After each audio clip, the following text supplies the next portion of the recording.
नमस्कार, बहुत बहुत स्वागत है आपका न्यूज़ 18 के डिजिटल प्लेटफॉर्म पर। मैं हूं आपके साथ ऋतु ज्ञानवानी। इजरायली सेना पिछले 2 दिनों में गाजा पर कहर बनकर टूटी है। इजरायली हमले में केवल शनिवार और रविवार के हमले में ही 250 से ज़्यादा लोगों की मौत हो गई।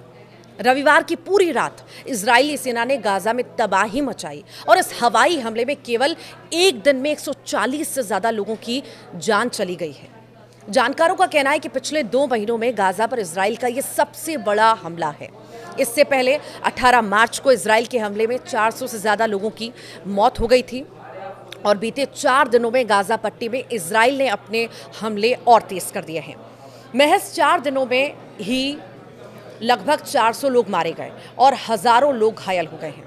गाजा पर इजराइल के इस हमले को ऑपरेशन गिदोन चैरियट से जोड़कर देखा जा रहा है। इजराइल ने गाजा पर कंट्रोल के लिए 5 मई को गिदोन चैरियट्स मिलिट्री ऑपरेशन की शुरुआत की थी और इजराइल का कहना है कि वो तब तक अपना ऑपरेशन जारी रखेगा जब तक हमास खत्म नहीं हो जाता। यानी ये मानकर चलिए कि अब इजराइल आर पार के मूड में है। जब से नेतन्याहू ने हमास को खत्म करने की कसम खाई, ये हमले लगातार हो रहे हैं और ऐसा लगता है कि जब तक हमास पूरी तरह से खत्म नहीं हो जाएगा ये ऑपरेशन जारी रहेगा।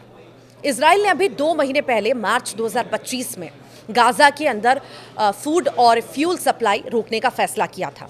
इजरायली सरकार ने दावा किया था कि इससे हमास कमज़ोर होगा। गाजा में बीते 19 महीनों से जारी जंग के बीच 5 लाख लोगों पर भुखमरी का संकट पैदा हो गया। गाजा के हालात पर 12 मई को संयुक्त राष्ट्र ने एक रिपोर्ट भी पेश की थी। रिपोर्ट के मुताबिक अगर इजराइल पाबंदियां नहीं हटाता है तो गाजा में हर 5 में से एक व्यक्ति भुखमरी की चपेट में आ सकता है। साथ ही 21 लाख लोगों को अकाल का सामना भी करना पड़ सकता है।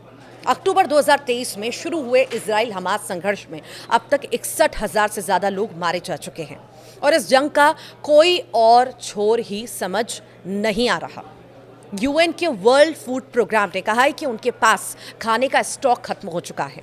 ज़्यादातर बेकरियां और डांस से चलने वाले किचन बंद हो चुके हैं और इस इलाके की आबादी को खिलाने के लिए ज़रूरी भोजन इजराइल, मिस्र और जॉर्डन के गोदामों में पड़े हैं। ये गोदाम गाजा से महज 40 किलोमीटर दूर हैं।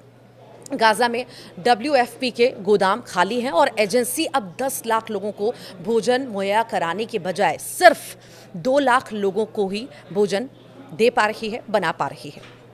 यूएन और यूरोपीय देशों ने इजराइल से गाजा पट्टी में भुखमरी और अकाल की स्थितियों से निपटने के लिए गाजा को खाना पहुंचाने पर लगी रोक को जल्द खत्म करने की मांग भी की है, लेकिन इजराइल के रुख में कोई बदलाव नहीं दिखा। अगर इजराइल ने सैन्य कार्रवाई बढ़ाई तो ज़्यादातर लोगों को खाना पीना, घर और दवाई नहीं मिलेंगी। इधर इराक की राजधानी बगदाद में शनिवार को अरब लीग शिखर सम्मेलन की शुरुआत हुई और इस सम्मेलन में शामिल हुए स्पेन के प्रधानमंत्री पेड्रो सांचेज ने गाजा में नरसंहार को रोकने के लिए दबाव बढ़ाने की अपील भी की। तो वहीं यूएन प्रमुख एंटोनियो गुटेरेस ने कहा है कि हमें अब एक स्थायी युद्ध विराम की ज़रूरत है।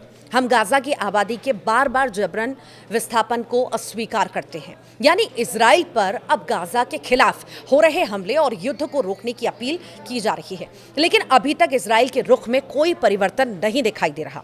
और पिछले 2 दिनों में जिस तरह से इजराइल ने गाजा के ऊपर कहर बरपाया, उसे देख ऐसा लगता है कि अभी युद्ध विराम जैसी कोई संभावना नजर नहीं आती। जबकि मिस्र के राष्ट्रपति अब्देल फतह अल सीसी ने अमेरिकी राष्ट्रपति डोनाल्ड ट्रंप से गाजा में युद्ध विराम के लिए सभी जरूरी कदम उठाने की अपील की। इराक के प्रधानमंत्री मोहम्मद शिया अल सुदानी ने शिखर सम्मेलन में कहा कि उनका देश गाजा के रीडेवलपमेंट के लिए अरब फंड बनाने का समर्थन करता है और इसके लिए $20 मिलियन की मदद देने को भी तैयार है। कई देशों की कोशिश के बावजूद मिडिल ईस्ट में युद्ध रुकने वाला नहीं लग रहा, क्योंकि इजराइल के प्रधानमंत्री बेंजामिन नेतन्याहू ने पिछले सप्ताह अपने एक बयान में कहा था कि वे हमास को खत्म करने के लिए जंग जारी रखेंगे। दूसरी तरफ अमेरिकी राष्ट्रपति डोनाल्ड ट्रंप ने गाजा में खाना पहुंचाने के लिए एक नई योजना का सुझाव दिया, जिसके तहत निजी संगठन कुछ चुनिंदा जगहों पर खाना बांटेंगे। लेकिन यूएन ने इस योजना को खारिज कर दिया क्योंकि इससे लोगों को खाना पीने के लिए लंबी दूरी तय करनी पड़ेगी। तनाव के बीच हमास की आलोचना करते हुए ट्रंप ने कहा है कि गाजा में फिलिस्तीनी जीवन में सुधार तब तक नहीं हो सकता जब तक उनके नेता राजनीतिक उद्देश्यों के लिए निर्दोष लोगों को निशाना बनाना जारी रखेंगे।